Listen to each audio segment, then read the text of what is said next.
Acho que a casa mais cara de Brasília vendida foi uma casa que nós construímos. 100 milhões de reais uma casa. Uma casa? Um dos responsáveis por mais de 100 construções em 10 anos. Fábio Oliveira. A gente vai ter que ser uma construtora que as pessoas vão atrelar o nosso nome à qualidade. Então, a gente, desde o primeiro dia, eu falei, nossa obra vai ser varrida, aspirada, nosso uniforme vai ser branco. Mentira. Sorte que eu tive de encontrar sócios que são fenomenais. A Tecna já nasceu grande? Já nasceu zero. Ela nasceu sem escritório, era no meu carro, no carro do meu sócio e na casa dele. A gente pode executar 40 obras ao mesmo tempo. O patrão trabalha menos, então eu cansei de trabalhar 16 horas por dia. A gente fala que a gente não constrói casas, nós construímos lares. A gente quer deixar esse legado de entregar um produto ao cliente e falar assim, não, eu quero comprar uma casa técnica. Já escutei isso. Eu quero uma casa técnica. Olá, pessoal! Tá preparado para mais um Pod Cris? Hoje eu te garanto que você vai extrapolar os seus pensamentos sobre melhorar o seu empreendimento e abrir a sua mente para uma mentalidade empreendedora. Senta, pegue uma boa bebida, lápis e papel, pode ser o bloco de notas do celular e aproveite a jornada, porque eu te garanto, é sucesso garantido. E se você achava que o auge arquitetônico de Brasília tinha sido lá com Niemeyer, Lúcio Costa, abra sua mente, abra o seu horizonte, porque nós temos em Brasília a Tecna Construtora, que tem nos apresentado construções modernistas que são de encher os olhos e aquecer o coração das pessoas que lá vivem. É um prazer poder apresentar a vocês um dos responsáveis por mais de 100 construções em 10 anos. Uma meta nada modesta quando a gente está falando da área da construção civil. É um prazer apresentar a todos vocês Fábio Oliveira. Seja bem-vindo, Fábio. Obrigado pelo convite, Cris. Vai ser um prazer conversar com vocês, com os seus ouvintes. Vamos ver se a gente consegue fazer jus a essa apresentação aí. Seja bem-vindo, foi fantástico acompanhar a história de vocês. Mas me fala, qual que é o seu negócio? O que vocês constroem? Pois é, isso é amplo, né? Eu posso te contar um pouquinho da história. Hoje a gente constrói... No ramo de construção civil, a gente constrói muita coisa. Eu ia falar tudo, mas tudo é muito amplo. Tudo é muita coisa. É muita coisa. Então, a gente começou fazendo casas. Então, eu até tenho costume de falar assim, muita gente fala que faz casas de alto padrão, né? Sim. E aí, eu desde o começo, assim, eu tenho algumas frases que foram marcantes, assim, que eu falei para o meu sócio no começo, tal, quando não tinha nem escritório, eu falava, mas se o pessoal faz casa de alto padrão, a gente faz outra coisa, porque isso aqui não é se eles fazem alto padrão, a gente está fazendo outra coisa. Mas resumindo, e aí a gente passou a denominar o tipo de casa que a gente fazia à época de AAA, né? Atendia esse mercado AAA. Mas hoje a gente faz casas, né? Casas de luxo. A gente também faz construções prediais, sejam elas comerciais, residenciais. E a gente também faz o que a gente denomina hoje lá, porque a gente segmentou, obras institucionais. Então a gente já fez restaurantes, escritórios, igrejas, hospitais, então tudo relacionado a esse tipo de obra. Então é quase tudo. Isso que eu te falei. A gente não fez ainda uma ponte, metrô, isso é outro segmento da construção civil, né, de infraestrutura, obras de arte e tal, mas na construção civil básica a gente faz quase tudo. Mas considerando essas especificidades de Brasília, da construção civil em Brasília, como é que vocês construíram esse mindset da empresa de vocês para atender esse mercado do Distrito Federal, que é diferente das outras cidades? E eu já posso te adiantar que eu fico muito feliz de acompanhar o trabalho de vocês, porque vocês saíram do modelo da caixa de sapato que é Brasília. Só existem prédios retangulares parecendo uma caixa de sapato. E o de vocês não é assim. Isso é legal de escutar. Obrigado. Sabe, assim, o mérito, e aí a gente tem que dar o mérito para quem tem o mérito, né? boa parte do mérito desse tipo de estética que você se refere, ele é do arquiteto. Sim. Né? Eu quero aqui dar um mérito para eles. A gente tem a sorte de trabalhar com os maiores escritórios daqui de Brasília de arquitetura, tanto residencial quanto predial. A gente já fez obras que os projetos são deles. Então, essa parte estética, o mérito, ou pelo menos grande parte do mérito é deles. Quando a gente está falando de obras de casas, né, unifamiliares e tal, eu reputo que o mérito, na verdade, é 100% deles, o mérito estético. A gente na verdade, o concretizador daquele sonho, daquele projeto. Mas eu acho que você também quis se referir aí à parte de predial, né? Sim. E aí sim, apesar do mérito ser também dos arquitetos, e aí, de novo aqui, eu tenho certeza que a gente trabalha, Brasília tem bons escritórios de arquitetura nessa área predial, de fato eu acho que a gente deu uma mexida no mercado. Sem sombra de dúvidas. Eu gosto de pensar, a gente recentemente, um prédio nosso que a gente terminou ali no Noroeste, um prédio Casa Nova, o prédio do ano, em termos de arquitetura residencial, predial, e de novo, dando mérito a quem é o mérito. O mérito é do arquiteto. Mas, na área predial, a gente tem o que você chamou de mindset, né? A gente acha que a gente tem um mindset um pouco diferente da média do mercado. Existem outras construtoras hoje aqui que estão nessa, poucas, mas existe aí, eu consigo pensar em 2, 3 talvez, que estão também tentando se diferenciar nesse sentido, de fazer algo diferente. Eu gosto de pensar que a gente é uma delas. Então, a gente, de fato, tem prédios que... eu brinco que você vai no Noroeste, por exemplo. Noroeste, se você entrar numa quadra lá e você fechar o olho e rodar, se você olhar para um prédio, depois rodar de novo e olhar para outro, você acha que está rodando para o antigo, que é tudo muito padrão, né? Granito, pele de vidro e tal. E a gente falou, não, a gente não quer ser isso não. A gente quer entrar... Como a gente veio da área residencial, nessa área de luxo, a gente falou que a gente queria imprimir um pouco desse nosso DNA também na área predial. E aí, é por isso que eu estou aqui dando 95% do mérito estético dos arquitetos, mas tem uns 5% aí nosso de desejo de fazer diferente do mercado. Então, acho que na área predial a gente tem 5% aí de mérito também de falar, não, a gente vai fazer diferente. Mas considerando esse seu público VVIP, né, já que é o AAA, a Tecna já nasceu grande? Já nasceu construindo prédios assim desse tamanho? Onde foi que tudo nasceu? Ixi, aí a gente tem que voltar exatos 11 anos atrás. Eu sou nascido e criado aqui e vou contextualizar dentro desse... Por favor.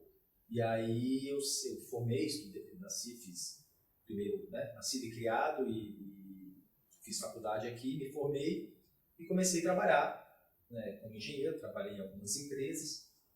E aí eu formei em 2003, então eu fiquei 10 anos aí trabalhando em diversas empresas. Sim. Construtoras, depois eu mudei de segmento, trabalhei um pouco na área de telecomunicações, sempre na área de engenharia civil.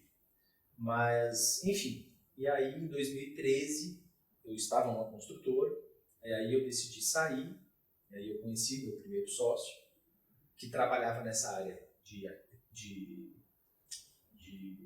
construção de casas. E aí eu decidi naquela época, em 2013, de sair. E aí eu conheci, depois eu posso entrar em detalhes, e aí eu falei, não, eu vou sair. Eu era muito bem empregado na época, já era gerente de engenharia de uma grande construtora daqui de Brasília, onde eu aprendi muito, inclusive. E falei, não, vou sair, vou fazer... Eu sempre tive esse meu lado empreendedor. Mesmo quando eu era funcionário, eu sempre já tinha feito incursões em várias vários negócios, Certo. tanto na engenharia quanto fora. Mas em 2013 a gente começou fazendo casa, não fazendo prédio, apesar do meu background profissional ter sido feito como engenheiro de construtoras na área predial. Então, mas a Tecna nasceu do zero. Ela nasceu sem escritório, era no meu carro, no carro do meu sócio e na casa dele, um cômodo da casa dele. Literalmente falando. Então era um sonho, uma maquete. Era uma maquete que depois virou um prédio. Muito bom. E foi assim, tá? A gente começou fazendo uma casa. Uma casa. Considerando essa ousadia sua, do seu sócio, você acredita que a pessoa que tem a audácia de empreender no Brasil, ela está preparada para fazer o que for preciso para dar certo? Empreender o tempo necessário para alcançar o sucesso? Olha, Cris, se você me perguntar, eu vou te falar. A gente pode me chamar de pessimista, mas eu acho, e os números mostram, né? Eu brinco daquela estatística do Sebrae, né? Tantas empresas, X%, um número gigantesco, assim. Não vou falar aqui porque eu vou errar, mas, sei lá, 70%, 80% das empresas quebram nos primeiros 3 anos é algo assim. Você acredita que assustador. ainda é um comportamento empírico nosso? Tentativa Eu e erro, e alguns tropeços. Eu acho que a maioria das pessoas, eu acho que muitas pessoas viram empresárias por uma necessidade, né? Seja ela qual for, eu estou falando de qualquer segmento, estou falando do micro empresário ali, estou falando do empresário individual até um negócio maior. E o fato eu acho que a maioria não está preparada. O Brasil, ele não é eu entendo, né? Quando a gente estuda e lê artigos e tal, eu acho que o Brasil ele não tem um ambiente empreendedor, né? Ele não é convidativo ao Ele não empreendedorismo. isso, ele não fomenta o empreendedorismo. Não, é complexo. E olha que a gente já melhorou muito, assim, apesar a gente não é uma empresa tão longeva, são 11 anos, mas eu percebo, até nesses 11 anos eu percebo melhoria. Abrir uma empresa, fechar uma empresa, ainda é burocrático no Brasil, mas já melhorou muito. Então, mas avaliando pelo lado do empreendedor, eu acho que a maioria não está preparada. A gente tem um ambiente tributário extremamente complexo, a gente está passando aí por essa reforma tributária, né? O IVA, né? Mas ele, eu entendo as complexidades do Brasil, mas ele está longe de ser algo simples ainda. Ele não simplificou ao máximo. Talvez ele tenha simplificado dentro do que o lado político entendeu como possível. E a gente nem sabe ainda se simplificou, porque esse negócio ainda vai acontecer. Ele ainda vai acontecer. Mas eu acho que a maioria das pessoas não está preparada, não. Considerando o que a gente estava falando agora há pouco, de que o empreendedor, por falta de conhecimento mesmo prático da coisa, ele erra, quebra muito rápido, entra na estatística, né, dos 2 primeiros 5 anos, que seja. Eu vejo que esse pequeno empreendedor, quando ele começa, ele mistura um pouco o faturamento dele, que é tudo que entra, com o seu lucro, que é aquilo que depois você pagou seu custo operacional todo, sobrou. E aí ele não pensa como é que ele vai fazer o caixa dele, e ele se perde aí e entra nas frustrações. Quebra, se encontra com os infortúnios. Lá no começo, vocês tinham algum planejamento, algum compromisso financeiro em que fizessem com que isso chegasse, porque 10 anos é um curto espaço de tempo a construção civil para estar no patamar que vocês estão. Então isso exige um compromisso, uma aplicação muito séria. Eu sei do que você está falando. Eu estou rindo aqui porque eu sou o maluco da planilha. Então você é igual meu marido, eu odeio o DR da planilha. Nossa, se eu tiver que escrever uma redação, eu vou escrever no Excel. Jesus! Então, o que você falou do lado de misturar, isso é... E aí eu vou voltar um pouquinho esse negócio do lado O empreendedor está preparado, né? Eu, ao longo da minha vida, eu abri a Tecna, eu tinha 33 anos. Estou com 44, são 11 anos. Eu acho, não sei se foi sorte, se foi Deus. Eu tive a oportunidade de aprender de diferentes maneiras coisas que são importantes para o lado empresarial. Então, por exemplo, meu pai era contador. Apesar de não trabalhar na área de contabilidade comercial, assim, mas ele era contador. Eu gosto de pensar que durante a faculdade, eu fiz uma matéria de contabilidade, então eu peguei ali um cheirinho. Depois eu estudei contabilidade sozinho. E existe um princípio contábil que é a separação das pessoas físicas e jurídicas. Então, se você me perguntar hoje, passado 11 anos, Fábio, você já tirou dinheiro da empresa para misturar na sua conta pessoal? São 11 anos e eu nunca fiz isso. Então, eu entendo, isso deve ser muito comum, não foi na minha experiência. Quando eu pedi demissão para abrir a Tecna, eu tinha uma reservinha. Eu cheguei para minha esposa e falei assim, eu lembro até hoje, eu já era casado, mas não tinha filhos. A minha esposa ela é concursada do Banco do Brasil, né? Então ela tem lá a sua estabilidade. Eu falei, Vanessa, e aí? A gente tinha um apartamento já, eu e ela, tinha comprado um apartamento. Eu falei, e aí? Eu vou pedir demissão. Seu salário paga aí as contas? Sustenta. Tá? Sustenta aí. Tinha filho, não tinha nada, né? Ele falou, não, dá para pagar, o condomínio e tal, a internet, a água, a energia, dá para pagar, então eu vou pedir. E aí eu tinha essa reservinha e eu não misturei. Eu fui com essa reservinha até a coisa começar a engajar, a tracionar, e depois eu vendi o apartamento. Eu falei que se eu precisar de dinheiro, eu tenho. Fui morar de aluguel. Vocês venderam a casa que vocês moravam? Vendi o apartamento. É aí onde mora a ousadia do empreendedor. Tem isso. Eu vendi o apartamento porque eu imaginei que eu poderia precisar do dinheiro. Graças a Deus eu não precisei. Eu morei de aluguel, a Tecna tem 11 anos, eu morei de aluguel 10. E eu moro há 1 ano. E você construía casas Eu fazia casa. para outras pessoas. E não tinha sua própria casa. Não. Mas isso foi um planejamento. É um processo. Não, um processo e um planejamento. Obviamente que eu podia já ter. Sim. Mas você precisava desse dinheiro para fazer. Não, eu nunca precisei dele. Do seu apartamento? E você usou ele para quê? Ficou guardado. Pessoa segura. Organização financeira. Entendeu? O doido da planilha. Eu, graças a Deus, não precisei dele. Hoje eu moro numa casa. Uma casa que eu nunca pensei que eu ia morar. Mas eu moro numa casa muito boa. E foi isso. Não vou misturar. Nunca misturei. Você entende, então, que a paciência, essa resiliência empresarial foi necessária para você? Com certeza. Absoluto. Na época eu tinha um sócio quando a gente abriu, né? E aí passado, acho que 3 para 4 anos, eu acho. 3 anos e meio. Aí eu convidei um outro amigo, que hoje é sócio também. Nós somos 3. E de lá para cá, a gente...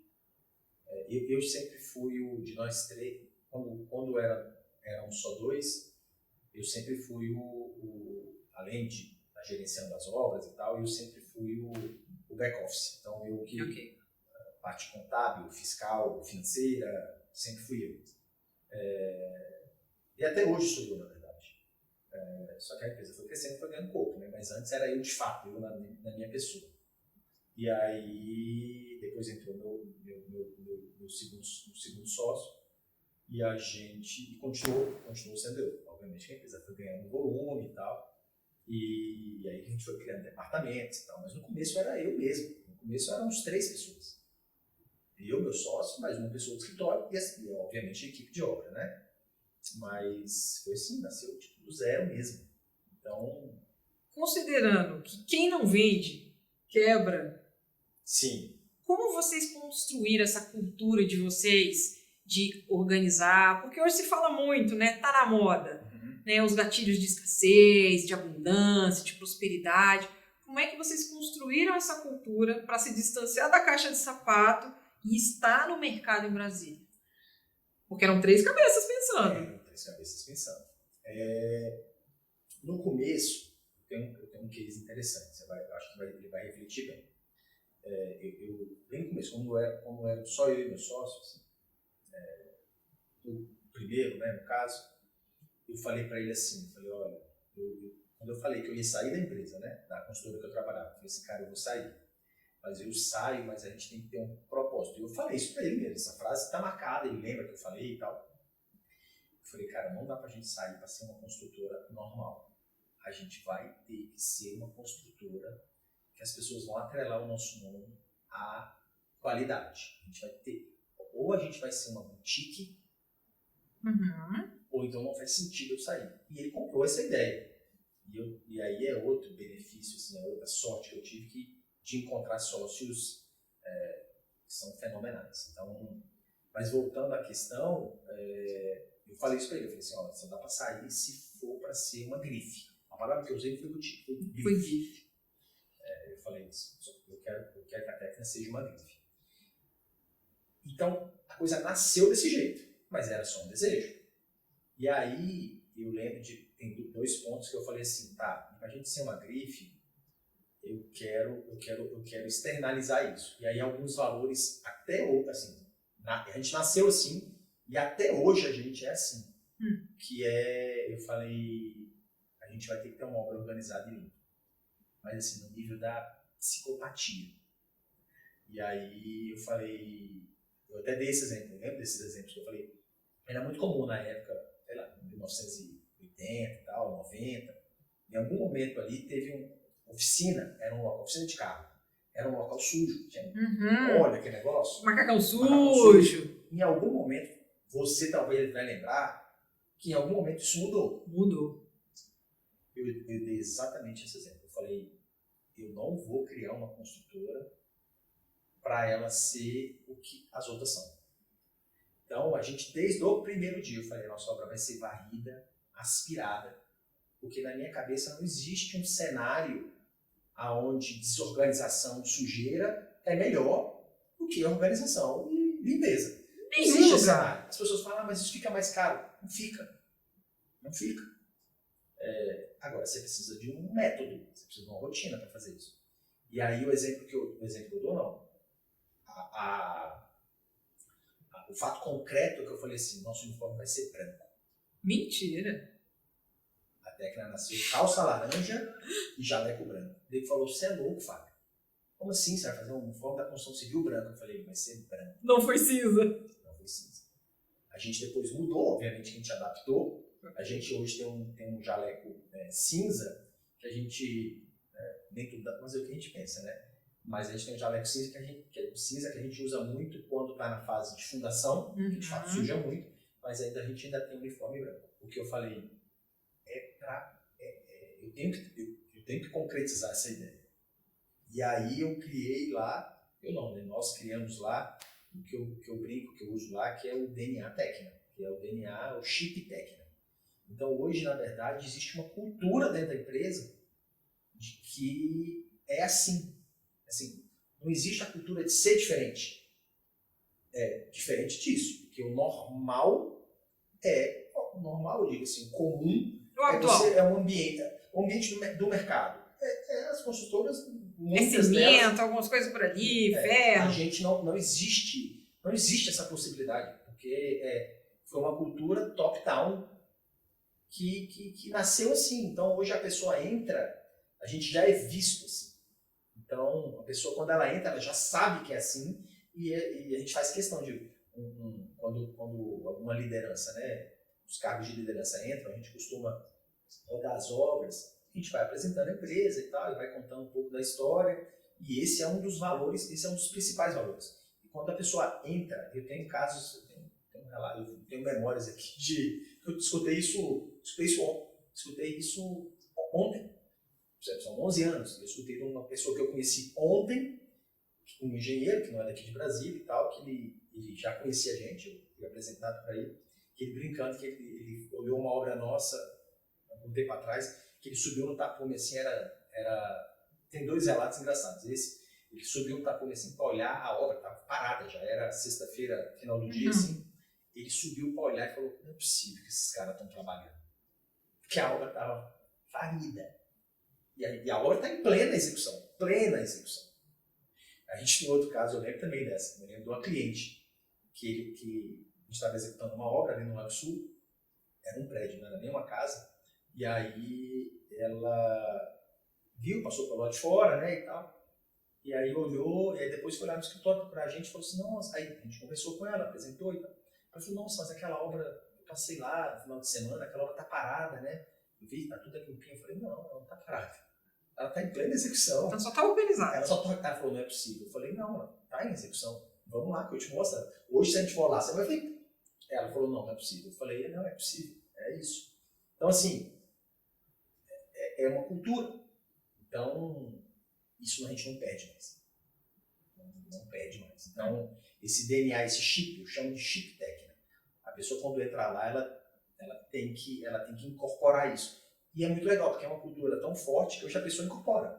Quem não incorpora, sai. Não faz parte. Não faz parte. Ela não vibra com a gente. É meio que automático. Ela não vibra. A gente repara assim, ela... Sabe, tem pessoas que são mais lambões, né? Vamos chamar assim. Tem. Ela sabe, fica um estranho no ninho. Sabe, um mestre, um pedreiro, um eletricista. Ele não vibra. Obviamente que a gente não é perfeito, mas existe uma cultura. E aí a pessoa vai ficando imersa naquela cultura. O exemplo que eu dou é assim, você está caminhando. Uma obra que está bagunçada, você pega você está andando a obra, tá daquele jeito que a obra normalmente é. Uhum. Resto de coisa para lá, resto de coisa para cá. Se você pegar se você estiver comendo uma balinha, você abrir a balinha, botar na boca, pegar e jogar o papel no chão, você não vai ver aquele papel. Ele entra na paisagem, vira paisagem. Na nossa obra, se você pegar esse papel e jogar, ele vai incomodar. Isso talvez até reduza a chance de erro, porque como o seu olhar está mais limpo, não te atrai o caos, te atrai para coisa mais assertiva. Que é o que eu falo, não existe cenário onde bagunça, falta de limpeza, desorganização é mais barato do que fazer isso.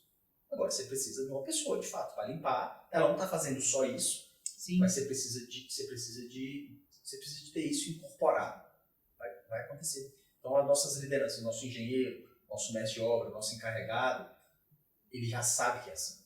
E aí isso é top-down. E aí isso chega na equipe de produção. Eu vejo que a cultura de vocês ela é realmente muito forte. Consolidada, para falar. E quando a gente olha hoje para o empreendedorismo colaborativo, em que ele saiu daquele formato tão piramidal, que alguém dava, né, vai ser assim, e a base eram apenas elementos e execuções, hoje a gente vê esses elementos mais participativos. Como é que você vê essa cultura empreendedora de incutir ali no seu colaborador essa sua cultura?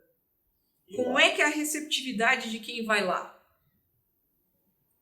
Eu acho que isso, inclusive, é a chave do negócio. Mesmo? Porque, é o que você disse, o mercado mudou, não existe, mas quando eu falo top-down, é em termos de desejo. De desejo, sim, eu compreendo. Mas a aplicação, ela é feita na base. Então, hoje a gente é uma empresa muito horizontal. Muito horizontal. Então, até algum tempo atrás, eu sabia o nome de quase todos os funcionários. Obviamente, a empresa vai crescendo, sim, não vai dar, mas eu chego a falar que nome obviamente, de engenheiro, de mestre, de esse núcleo nosso, esse núcleo mais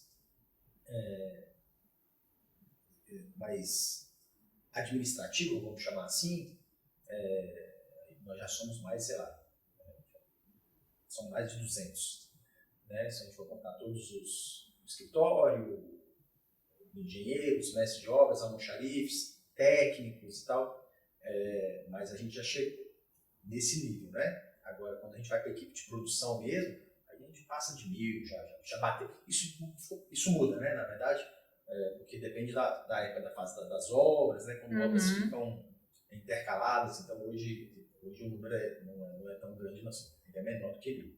Mas esse negócio dessa cultura mais horizontal, para mim, a chave que eu te falei que é a chave do negócio é você você saber delegar, dar poder e empoderar pessoas que você acredita nelas. Então, quando você... Não é da boca para fora. A gente tem um modelo lá, hoje, onde a nossa engenharia... A gente tem reuniões mensais, mas a nossa engenharia, ela tem um poder de... Quando eu digo a nossa engenharia, eu falo o engenheiro lá da ponta, né? Que está lá na frente da obra. Ela tem um poder decisório muito grande. Mas isso não foi... Existe uma diferença entre delegar e delargar, né? Sem dúvida. Então, assim, isso foi delegado dentro de um contexto onde a gente avaliou a capacidade daquelas pessoas. E, obviamente, existe sempre controle ali e tal. Então, hoje nós somos 3 sócios e a gente convidou mais 3 engenheiros para serem sócios também, né? Associados. E eles hoje são o elo entre nós e a obra. Então, todos os engenheiros que estão, cada um responsável por obra, a gente fala na técnica que toda obra tem pai, tio e avô. Então, toda obra vai ter um pai, toda obra tem um pai, que é o engenheiro que fica lá. Ela tem um tio, que é essa pessoa, que hoje são os nossos gerentes de engenharia de cada segmento. Então, hoje, a gente tem um gerente de engenharia para as casas, que é o Lucas. A gente tem um gerente de engenharia para os prédios, que é o Eduardo. E a gente tem um gerente de engenharia para as obras institucionais, que é o Hugo. Esses são os tios. E cada obra ainda tem um avô, que vai ser eu para as obras institucionais, meu outro sócio, Luiz Ângelo, para as casas e o João para os prédios. Então, os pais, a gente sabe para quem a gente fez. Então, quando você empodera a pessoa certa, você dá poder de decisão e ele se sente responsável por aquilo, aí acontece isso, essa horizontaliedade, né? Você acredita que ele veste a camisa do propósito da empresa? Veste. E ele vive o seu próprio propósito, mas ali dentro da sua empresa, do seu business? Vive. É real? É real. Não, sente, eu escutei isso de várias pessoas. Por isso que eu te falei que isso é a chave do negócio. É você conseguir fazer com que ele entenda que aquilo é um propósito dele. Dele? Eu acho que isso é a chave do negócio. Eu brinco que o nosso negócio tem um benefício, né? Construir tem um benefício, que é muito gratificante. A gente, recentemente, a gente entregou uma obra ali no Noroeste, e aí eu falei, não, a obra está acabando e tal, e o engenheiro... E a gente vive de projeto, né? O engenheiro vive de projeto. Então, não é aquele tipo de profissão que é contínua. É uma pessoa que está ali, trabalha num restaurante, alguma coisa do tipo. Ele tem o trabalho dele no ano inteiro, né? A obra acaba. Né? Então, vai acabar uma coisa e ele tem que começar outra. Sempre no final de obra, a equipe fica ali, ansiosa com o próximo projeto. E aí, normalmente, as equipes vêm e aí, Fábio, o que vai acontecer? Para onde a gente vai e tal?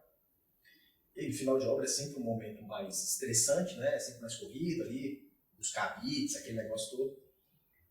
E aí, a pessoa está desgastada, né? Normalmente não tira férias. Aí a gente sempre dá um tempo ali para ela se energizar de novo. Mas ela quando ela acaba, ela já está pensando na outra. Por quê? Porque é muito gratificante, porque a nossa atividade, a gente vê, é concreto, literalmente falando. Tirando o trocadilho, é muito gratificante. É palpável, concreto. Exato. Você vê o que você fez, né? Você participou. O engenheiro em si, a gente fala assim, eu fiz, né? Na verdade, a gente participou. É muito gratificante. Assim, então, meus filhos, eles passam do lado de uma obra que a gente entregou e falam, o papai que fez. Então, mas o engenheiro pensa assim, o mestre pensa assim, entendeu? O pedreiro pensa assim, eu fiz. Todo mundo fala, eu fiz.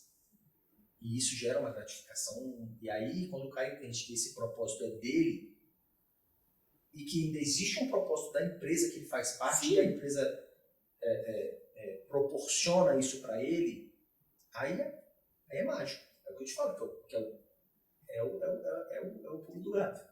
Mas visualizando essa sua estrutura organizacional, quando vocês estão fazendo lá um processo seletivo, o que a pessoa precisa ter para andar na sua matilha? Para andar com vocês, assim? Tem características. A gente sabe bem, inclusive. A gente, deve ter uns 3, 4 anos atrás, foi pré-pandemia, agora não lembro. Foi pré-pandemia, só agora posso. Foi pré-pandemia. A gente gosta, eu tenho uma percepção assim, eu e meu sócio, né? Uma percepção da importância dessa questão do perfil das pessoas.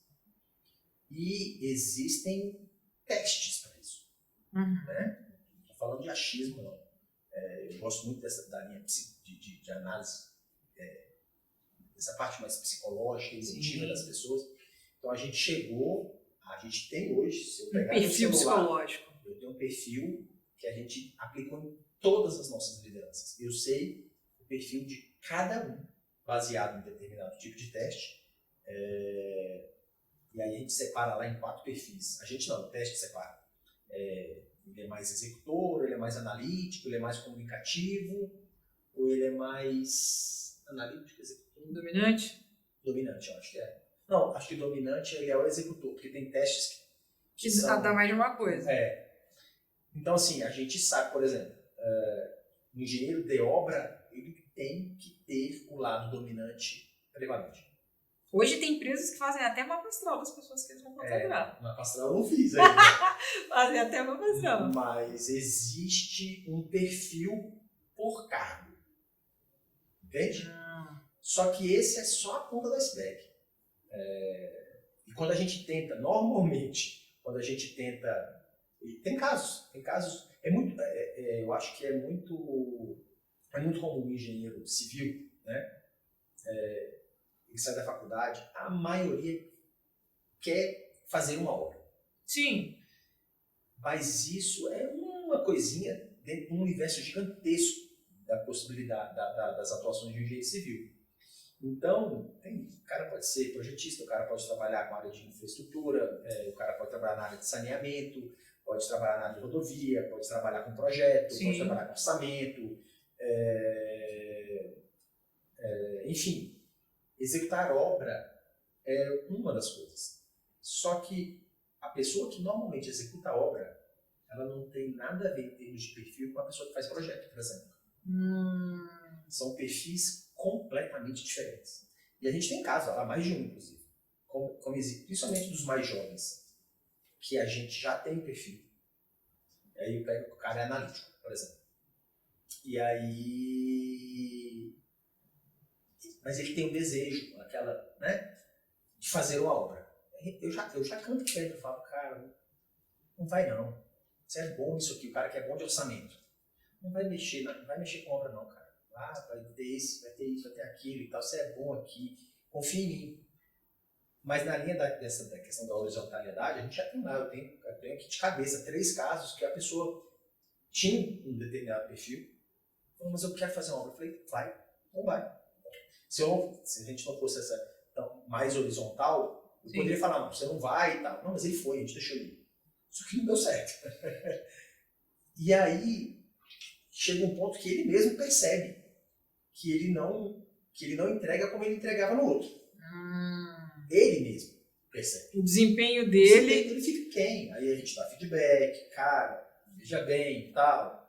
Então, quando é possível voltar a pessoa para onde ela estava, ela volta, porque ela era boa naquilo. Mas, normalmente, aquela vaga já foi preenchida. E aí, eu ficava, cara, eu te falei e tal. Obviamente que tem pessoas que são mais, que tem é mais balanceado. Então, a pessoa acaba conseguindo... se adequar. Mas, como eu te disse, isso é a ponta do iceberg. Para andar na nossa matilha lá, tem... Isso é para encaixar no quadradinho. Não, mas me fala uma coisinha assim, que você fala assim, pra andar na minha matilha aqui, ó, debaixo da minha asa, ser meu mentorado. Uma coisinha. Uma coisa? Uma coisinha. Pode ser duas. Pode. Não era só porque eu fiquei com medo de você não falar. Eu vou falar. Eu adoro pessoas autorresponsáveis e autogeridas. São virtudes. Dificílimas de encontrar, mas existem pessoas. Quando você sabe procurar, quando você está olhando com um olhar diferente, quando eu digo auto, é com U, não é com L. Então, a pessoa que é autorresponsável, ela sabe que ela tem que fazer aquilo. Não é eu que estou cobrando. Então, ela é autorresponsável e ela é autogerida, ou seja, ela sabe o que tem que fazer e não preciso mandar nela. Isso é mágico. E a gente tem muita gente assim. Sério? Nós temos mais ou menos a mesma idade. É difícil a gente lidar com a geração Z? Essa galera que tá chegando agora, querendo fazer projeto. É diferente. Tem casos lá que são bem... Tem casos que são... Dá pra ver. Isso não é uma questão... sabe, só de nome e tal, né? Milênio, geração Z, geração Y e tal. Eu sou antes disso tudo, né? Eu tô com 44, eu sou de 80, então ali eu sou geração X, né? Que eles chamam. Eles são diferentes. O que eu acho que a gente tem que fazer, e não é discurso, isso aqui não é discurso, é você tentar aproveitar o que eles têm de bom. Mas eles não vivem no mundo da Fofolândia, não? Olha, esses não ficam lá, não. Esses não ficam lá. Eles, de fato, são diferentes. Eles têm valores diferentes. Mas se você souber... Obviamente que tem... O cara, né, tem que entregar. A empresa ela vive de lucro. Sim. Então, né, se a pessoa não entregar e viver na vida da Fofulândia, aí, como você falou, ela não entregar, não tem, assim, eu não estou falando aqui que a gente lá é paternalista e passa a mão na cabeça de todo mundo. Não, muito pelo contrário. Mas tem muita gente que entrega, que está nessa geração e entrega. Você tem que saber cobrar, né? Mas principalmente você tem que saber escolher antes. Então a gente tem jovens lá que entregam e são dessa geração. Você falou em saber cobrar. Entre essas novas soft skills que nós todos precisamos ter, comunicar é uma delas. Você sentiu necessidade na qualidade de gestor?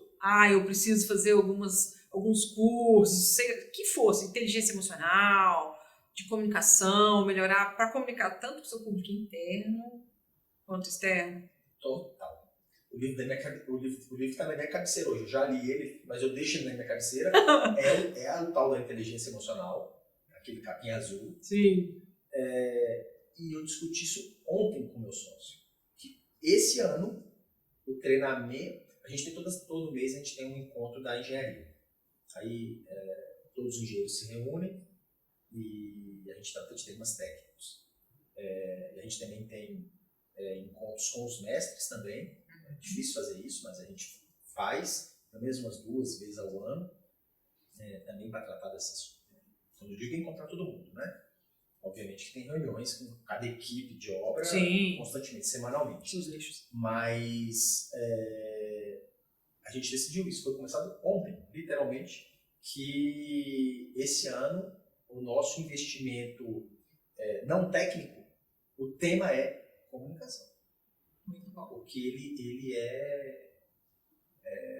isso já é falado há muito tempo. Quando você vai fazer de gestão de projetos, a maioria dos problemas advém de um problema de comunicação. É um ruído nessa comunicação. Então, assim, só que para você saber se comunicar, tem muita coisa que antecede saber se comunicar. Você tem que saber o processo de empatia, você tem que entender o processo de empatia. Você tem que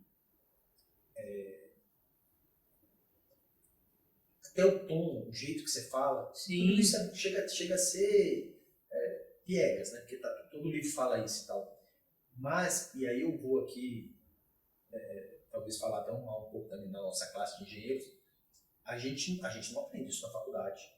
E eu tenho para mim que nós, daí eu estou falando na média, é possível dar áreas mais de exatas. Eu ia falar, dá um desconto, vocês são da área de exatas. É isso, existe um pragmatismo do nosso lado. Sim. É muito Sim. prático. Mas a vida não é assim. Vocês são muito racionais. Exato. E posso te falar? A inteligência emocional, ela é transformadora. Quando você treinar o seu time com inteligência emocional, você terá outros funcionários, outros colaboradores, pessoas com outra visão de vida, de mundo. Olha, se você me contar daqui a um ano, você me pergunte como é que foi. Porque a gente escolheu este ano para fazer isso. Porque hoje eu não sou mais engenheiro. E te falo, vai ser uma virada de chave na sua empresa. Se Deus quiser. Porque eu sei o valor disso. Eu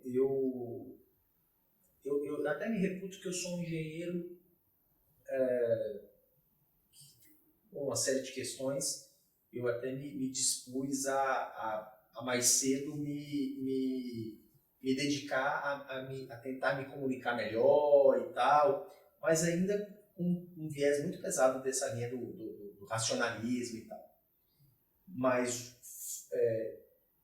virar a chave, virar empresário de fato, fazer obra para terceiros, ter que lidar com toda essa questão emocional, de estar lidando no dia a dia ali, que a gente conversou, né, um pouco aqui antes, de a obra em si vai ter lá as situações, como eu te disse, né, que as pessoas chamam de problema, eu chamo de situações. Mas aí, quando o cliente entra e ele passa a ser uma variável nessa equação, você entender ele, conseguir se comunicar com ele, se fazer entender, fazer essa questão do processo de empatia, isso é mágico. Isso é mágico. E eu hoje, como não sou mais engenheiro, eu passei a ser um gestor, e aí gestor de pessoas, gestor de crises e tal, sem essa habilidade, não é impossível. Essa é a habilidade que a minha habilidade de cálculo, a minha habilidade racional, ela não está mais em primeiro plano para mim. Eu já sei disso há algum tempo, e aí eu estou trabalhando em mim e eu percebo a mudança em mim. Só que hoje o engenheiro lá da obra, ele também tem que ter isso, porque ele vai estar lidando com o cliente, mas hoje para lidar com... E aí a gente vai falar de gerações, né? Não tem jeito, você tem que se comunicar bem. A pessoa que se comunica bem, ela inclusive, ela pode...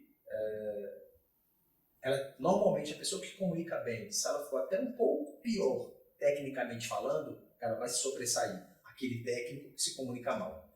Isso é claro. Eu tenho lá na empresa casos, inclusive. Então, saber se comunicar Então vocês têm assim, um vasto estudo de casos do que Deus...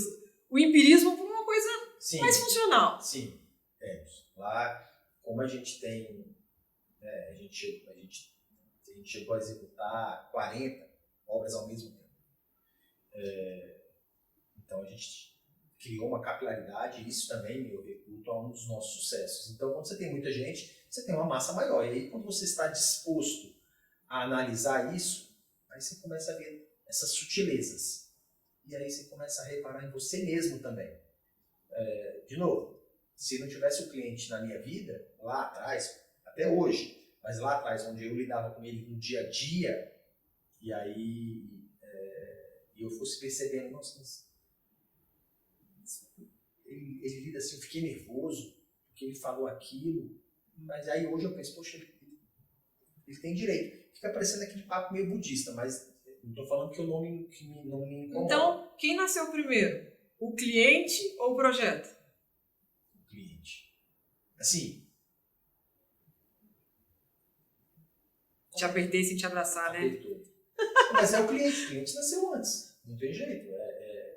E advém dele o desejo de fazer o projeto e aí o cliente ele já traz com ele, né? Toda aquela bagagem. No começo, tudo é flor, tudo são flores. Começa engraçado, vai perdendo a graça. Vai perder, assim, não vou falar a maioria dos casos, em alguns casos. Eu também te falei em off aqui que fazer uma obra, assim, quando a pessoa se propõe a acompanhar uma obra, existe o estigma, né, que obra demora mais tempo, custa mais, Obra nunca acaba. nunca acaba. Eu entendo. Até reputo verdadeiro esse tipo de comentário, mas tem um porquê e depois a gente pode falar disso. Mas quando um cliente se propõe a acompanhar a obra dentro da obra, ele está se colocando numa situação muito complexa. E aí eu falo, a obra deixa de ser uma obra técnica, ela deixa de ser uma jornada técnica, ela vira uma jornada emocional completamente. Aí a gente volta para a comunicação e a inteligência emocional. Aí volta, vira isso. Tem um exemplo que eu dou que é assim, Sim. o cliente, nessa linha da comunicação, se você, não sei, pegar aqui uma atividade qualquer, sei lá, contratar um advogado. Eu adoro dar exemplo de advogados, de clientes nossos. Eu adoro dar exemplo da profissão do cliente, sabe? Ali naquele contexto eu vou perguntar para ele o que ele é e tal, eu vou acabar invariavelmente sabendo. E aí, um advogado, por exemplo, a sua profissão e tal, e aí eu falo para ele, cara, você quer participar da obra? Todo mundo quer, porque é gostoso ver a coisa acontecendo, mas existe uma carga de estresse.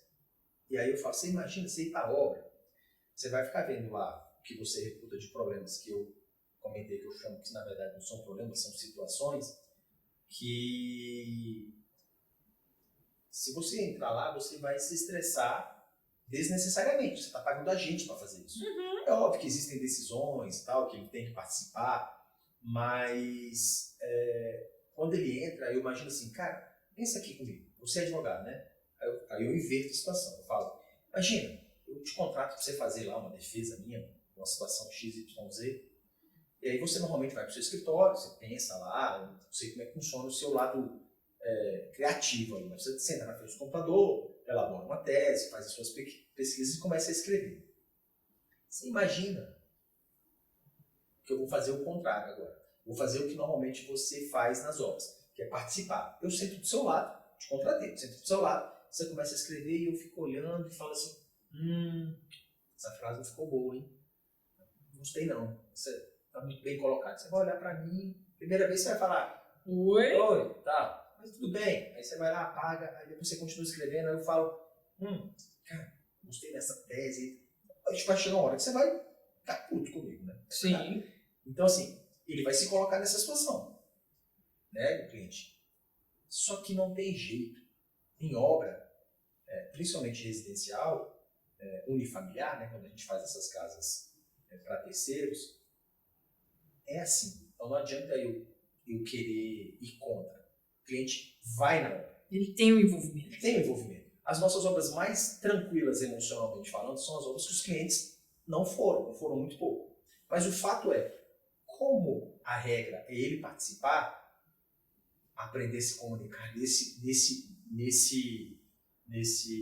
cenário que pode ser conflituoso, vamos falar assim, que pode ser que gera ansiedade, a obra está acabando, gera ansiedade do dinheiro que está sendo gasto, saber se comunicar com ele é uma habilidade assim, que separa os homens dos meninos. É muito importante. A gente está falando aqui de comunicação offline. Você acredita ao digital credibilidade? Você acredita que o digital tem impacto no seu negócio?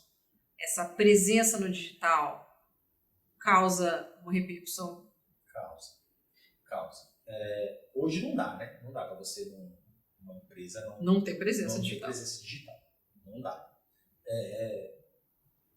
Então, assim, eu acredito sim, mas com ressalvas. Porque tem muita coisa no digital que pode não ser verdade. Eu não vou entrar aqui no mérito, né, da situação XYZ, que tem muita... vender ali no digital é mais fácil, né? Sim. No meu segmento, né, construção civil, não é tão simples, né? No sentido assim, eu tenho que entregar o concreto de novo, né? Eu falo, por quê? Não dá, né? Não dá para eu vender um e-book, né? que é concreto também. Entendi. Em algum momento isso tem que estar materializado. E normalmente não. Eu não conheço ninguém que comprou uma casa ou contratou uma construtora porque viu um Instagram bonito. Normalmente, ou ele já conhece, ou ele foi indicado por uma pessoa que ele confia muito, e ele vai fazer uma pesquisa física. Ele vai até o nosso escritório, no nosso caso, vai até o nosso escritório, e lá eu faço questão de levar ele em obras não só prontas, mas em execução. Nessa hora eu reputo que o lado não digital, o lado físico, offline, é ele que é o decisor. Mas o lado digital funcionou ali como uma vitrine nossa. Você não entende que seria o digital considerando a nossa cidade, as novas páginas amarelas? É onde a gente encontra. Sim. Onde eu vou encontrar os profissionais e depois eu vou fazer a separação do joio e do trigo. As páginas amarelas, ali as revistas. Revista, aqueles anúncios que a gente via. Não, é isso. É uma nova modalidade de comunicação.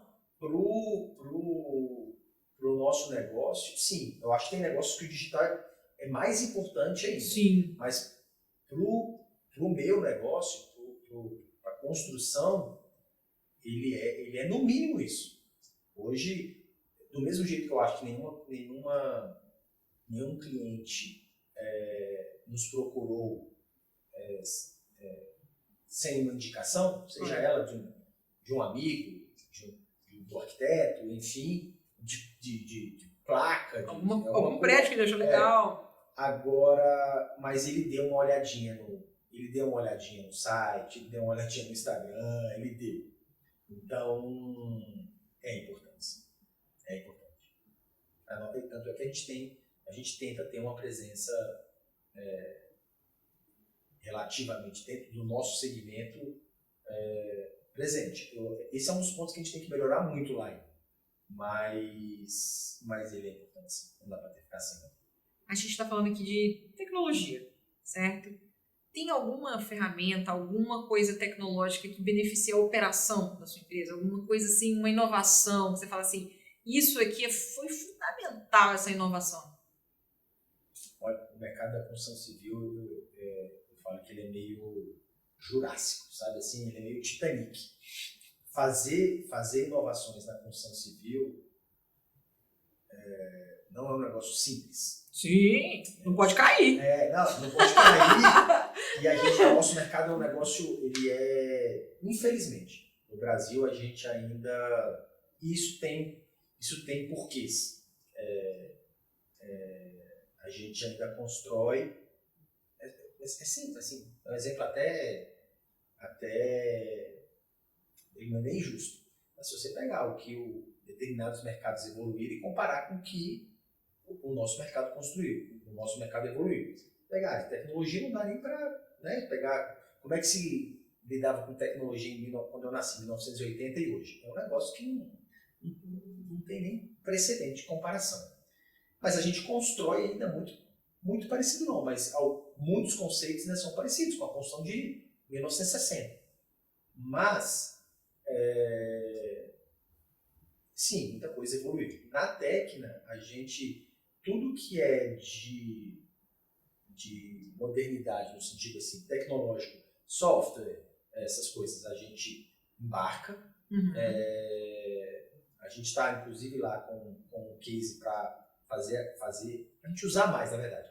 Já compramos o software e tal, dessas questões de 3D, de imersão e tal. Hoje tem vídeos e tal, mas você fazer imersões ainda não é um projeto que está rodando.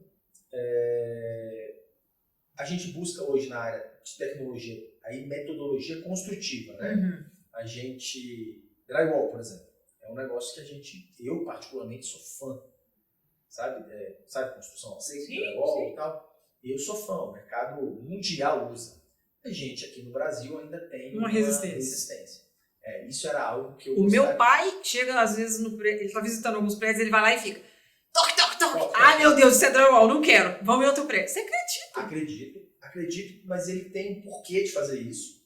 A gente no Brasil usou o drywall, foi implementado não tem muito tempo, né?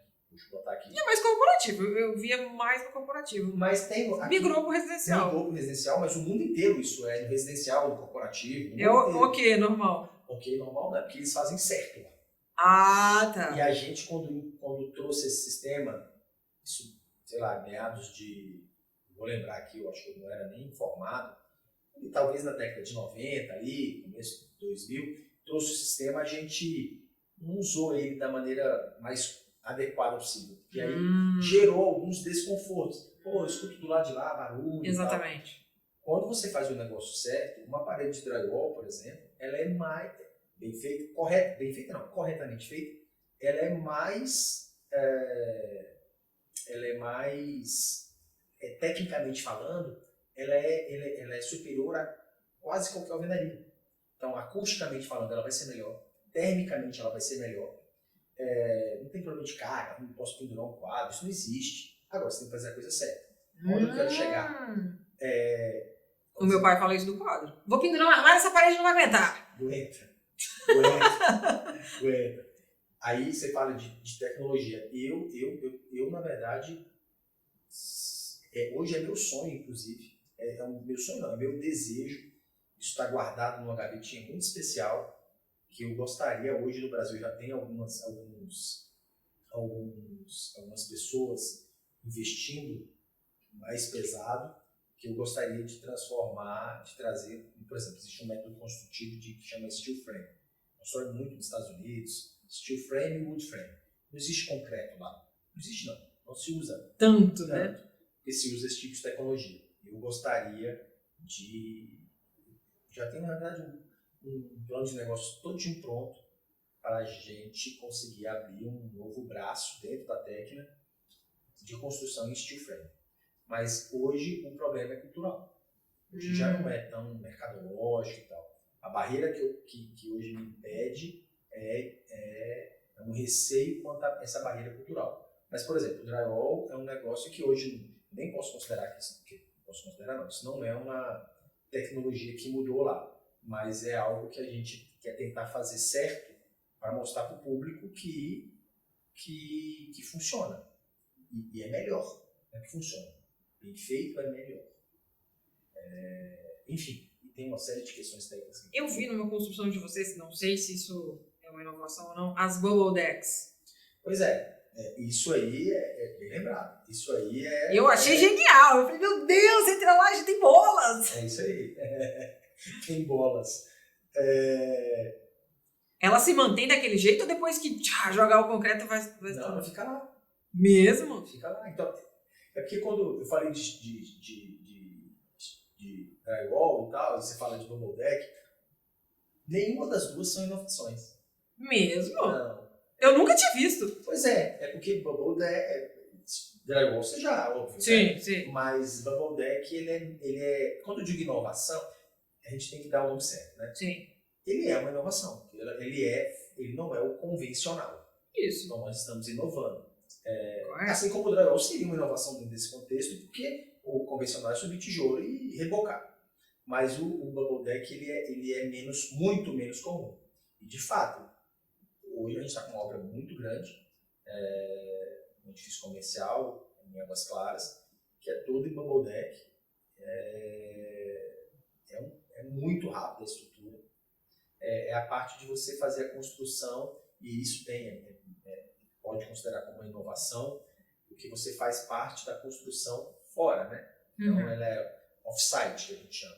Então a gente traz aquelas placas, com aquelas bolas, a gente encaixa como um Lego e depois concreto, aquelas bolas ficam lá. Então, em termos de modelo estrutural, aquilo não é uma inovação.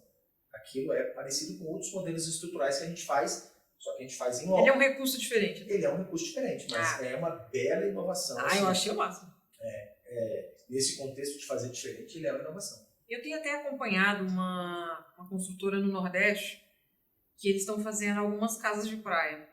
E são casas de praia feitas numa impressora 3D. Você chega lá, eu quero uma casa de 60 metros quadrados. 100 metros quadrados. Parede, teto, móveis, tudo impresso Em 3D. em 3D. E aí ele, inclusive, transporta, né? Ela é feita, sei lá, no Recife. Vamos levar para João Pessoa. Transporta para lá a sua casa, parecendo Up, né? Com os balãozinhos. Sim. Leva a sua casa, põe lá bonitinha. E aí eles falam que o custo dela é mais baixo em relação à construção convencional. Uhum. Como é que a Tecna tem pensado essa construção mais sustentável? Como é que vocês se aproximam disso? Então, fazer uma casa em 3D, eu reputo a ser uma inovação de fato. Eu adorei! Eu falei, eu preciso de uma casa dessa. Eu já vi algumas ações aqui no Brasil, vi mais fora. A gente ainda não pensou em fazer casa 3D, mas quando eu te falo de fazer uma casa em steel frame, por exemplo, dá pra gente. Existem empresas agora, o Roberto Justus, Sim. virou sócio de uma empresa agora que se propõe. É o mesmo modelo de negócio meu. Eu já tive reuniões com grandes com fornecedores multinacionais. Porque quando, por exemplo, steel frame não é uma construção, não é o modelo construtivo de uma impressora 3D. Mas você fazer em steel frame, você fazer em wood frame, dá para você fazer muito nessa linha de ecologicamente falando. Dá para você fazer muita coisa fora, off-site. Uhum. Você tem uma estrutura, um galpão, então você vai montar ali as paredes e tal, e você leva aquilo semi-pronto e termina de montar. Existem outras. Existe hoje não, já tem algum tempo também, que você faz paredes em isopor. Né? Existe quando você faz a parede, quando o isopor está no meio da parede, depois você reboca dos dois lados, e tem uma outra que chama ICF, que eu cheguei a ter reunião também com um cara que trouxe, se eu não me engano, é uma tecnologia do Canadá, se não me engano, é do Canadá, onde você usa o isopor como forma, não a madeira. E você concreta, o isopor fica ali. Tecnicamente, ela é muito superior. Então, assim, a gente tá pincelando, sabe? A gente não tá lá parado assim, vou fazer só isso aqui, continuar fazendo aqui de concreto, tijolinho em cima do outro. A gente está com esse olhar sempre aberto lá para isso aqui funciona. Eu te confesso que eu elegi lá o steel frame para eu tentar viabilizar. Ainda não aconteceu, mas o ICF é uma que eu já olhei. Fazer uma casa em impressora 3D é usado. Tem gente fazendo tem uma empresa aqui no Brasil também, na pandemia, né? Muita coisa precisou ser rápida e tal, fazendo com container. Sim. Fazendo coisa Na Holanda modular. tem muita casa container, Sim. né? Fazendo coisa modular. Né? A gente fala em container, mas na verdade é modular. Aquela caixinha? É uma caixinha que depois você vai encaixando. Né? Ah! Ela não é um container, não precisa ser um container. Não precisa ser tudão lá dentro ali. Não. Ela é modular, na verdade. Você traz módulos. Então isso também é muito legal. Mas, de novo, se for pensar hoje uma tecnologia lá que a gente está namorando mais, seria, de fato, fazer uma transformação com um steel frame. Em 2025, as práticas ESG são uma máxima nas empresas. O que vocês têm praticado de ESG? Porque a gente vê casa de isopor, mas o que vocês levam para os empreendimentos de vocês hoje? Seja empresarial, residencial, o que é viável para o seu negócio? Porque é muita coisa. Essa parte da ESG, quando a gente está fazendo uma obra para terceiro, Sim. Uma coisa muito particular, muito personalizada, você acaba não conseguindo implementar todas as modalidades, as ideias que você tem. No nível da parte ambiental, a gente né, só trabalha com fornecedor certificado, aquela questão, mas isso é o básico. Né? Ok. Na parte, eu gosto de pensar na parte assim, social, essa eu acho que a gente tem uma cultura, apesar dela não estar formalmente implementada, mas aquela cultura que eu te falei lá atrás, a gente ser uma empresa mais horizontal e tal, eu acho que a gente tem, eu acho que é um valor nosso natural, sabe? Antes de existir a siglazinha, a gente meio que pelo menos isso é a minha visão, né? O ideal seria perguntar para os colaboradores. Mas eu gosto de imaginar que a gente tem uma cultura, essa linha do social mais... ela era quase que natural para a gente. Obviamente dá para melhorar muita coisa. Sim, sempre. Mas eu brinco assim, cara, quando a gente pode ajudar, né?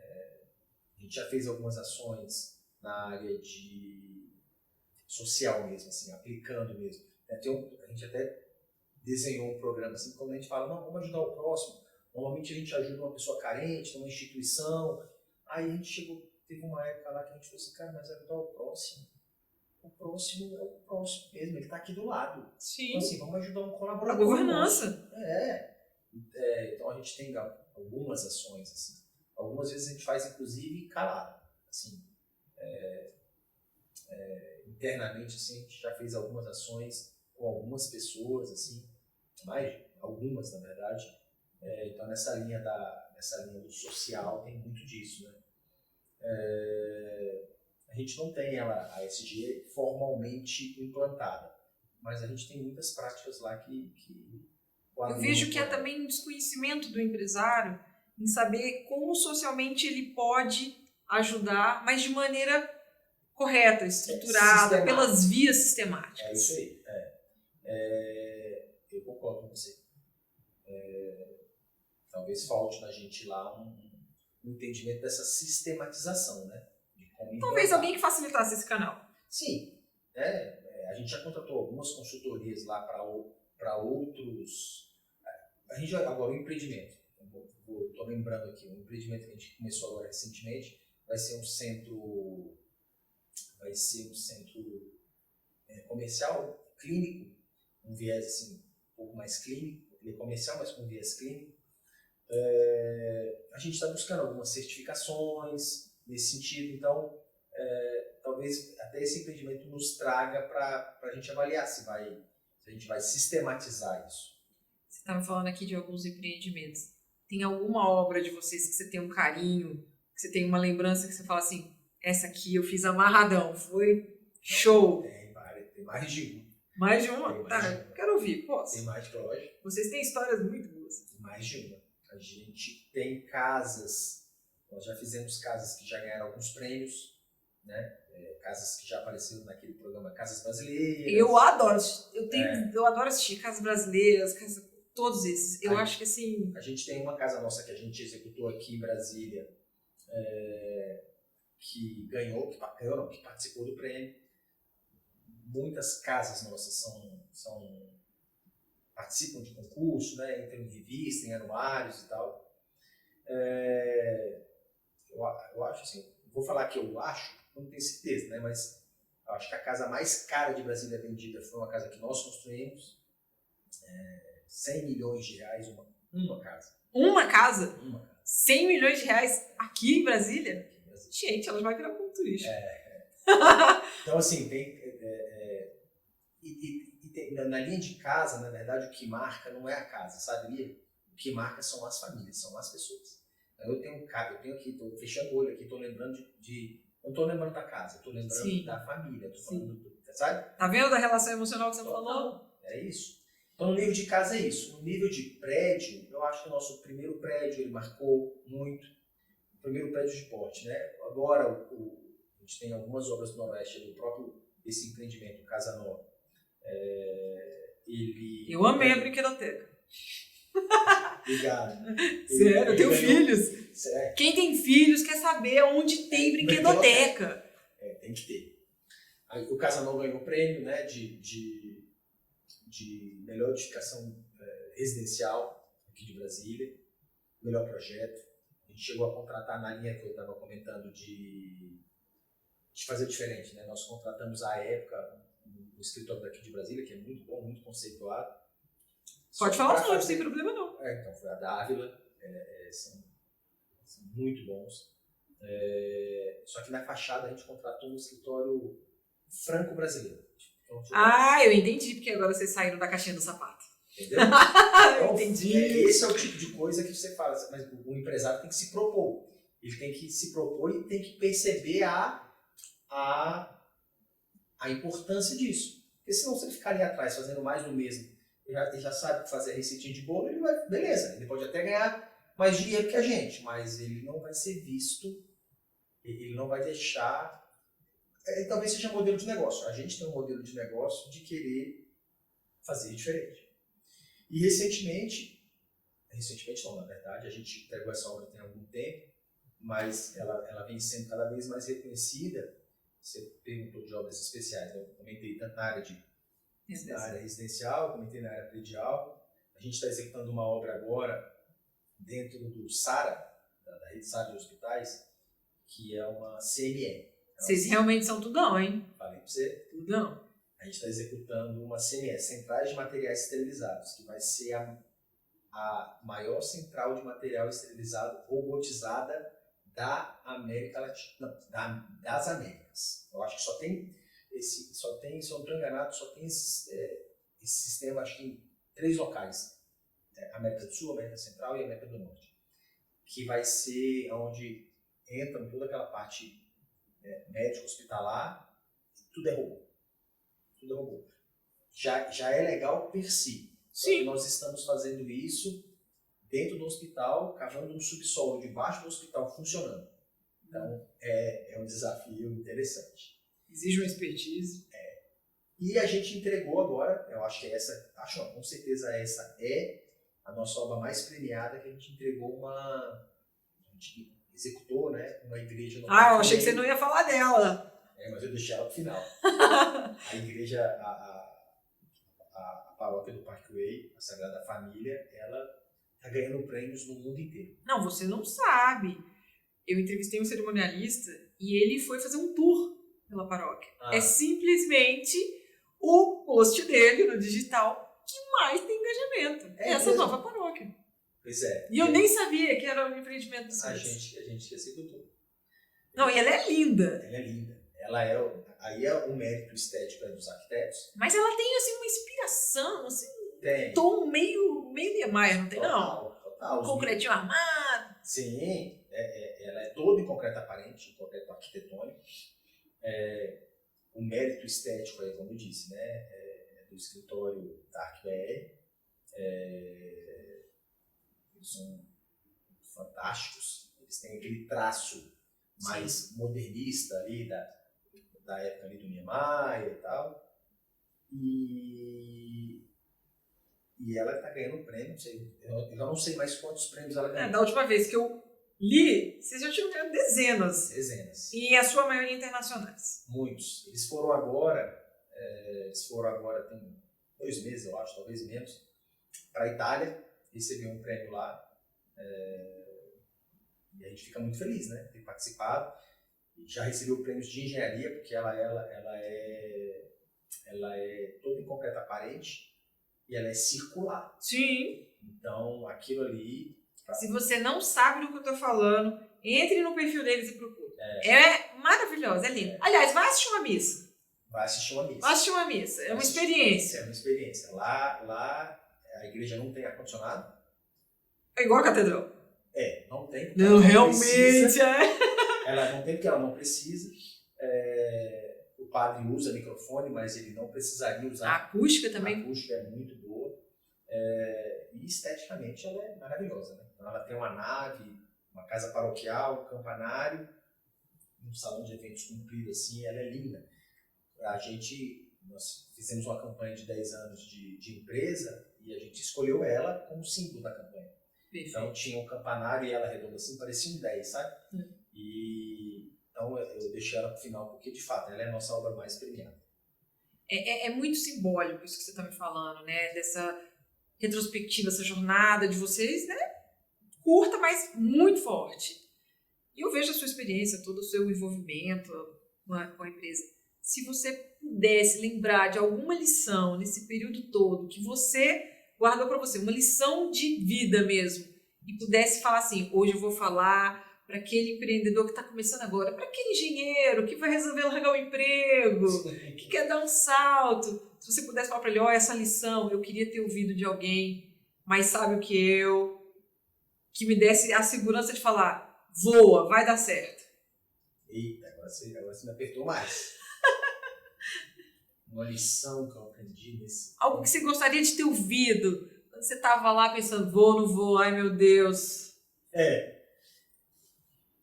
Olha, eu vou ter que responder aqui com o coração, né? Não vai dar tempo de pensar.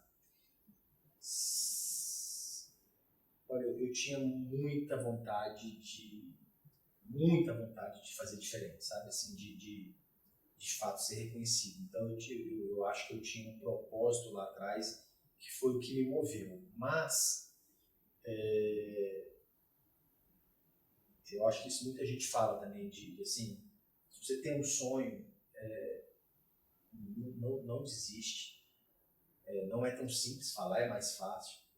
Mas, sabe, muitas horas de falar, patrão, trabalha menos e tal. Eu cansei de trabalhar 16 horas por dia. Mas, depois que o tempo passa e você avalia tudo, assim, se eu tivesse que escolher uma coisa, eu acho que seria assim, escolha pessoas boas para estar ao seu lado. Esse, para mim, hoje eu reputo o nosso sucesso. E eu falo isso sempre em todo encontro nosso lá de lideranças, eu falo. Até que a gente não vende, eu até falo assim, a gente não tem um produto físico, sabe? A gente não vende um iPhone. Nosso produto ele é muito particular. Então, assim, feito à mão. Então, na verdade, nós vendemos serviço. A gente acaba entregando um apartamento, mas eu brinco que a gente faz um serviço. E aí eu falo assim, como a gente não vende produto, entende o que eu estou falando? Obviamente o apartamento está lá, ele é concreto. Mas eu brinco assim, na verdade, nós não somos uma empresa que está vendendo um produto, nós estamos vendendo um serviço. E uma empresa que vende serviço, na verdade, ela é nada mais, nada menos do que um amontoado de gente. E quando você junta muita gente boa, a coisa vai sair bem. Então, assim, se eu tivesse que escolher, obviamente que o engenheiro que está pensando aí em sair e tal, montar o seu pequeno negocinho ali, se depender só dele, ele vai ter que contar que ele é bom, né? Mas a gente não faz nada sozinho. E aí ele vai ter que ter ao lado dele pessoas boas. Então escolha pessoas boas para estar ao seu lado, que a tendência de dar certo é muito maior. Você tem noção que, embora a sua profissão seja racional, você preste um serviço, vocês vão lá concretizar sonhos, realizar sonhos de outras pessoas? Total. É muito mais... É muito mais essa parte racional que você comentou e tal. Ela é a ponta do iceberg.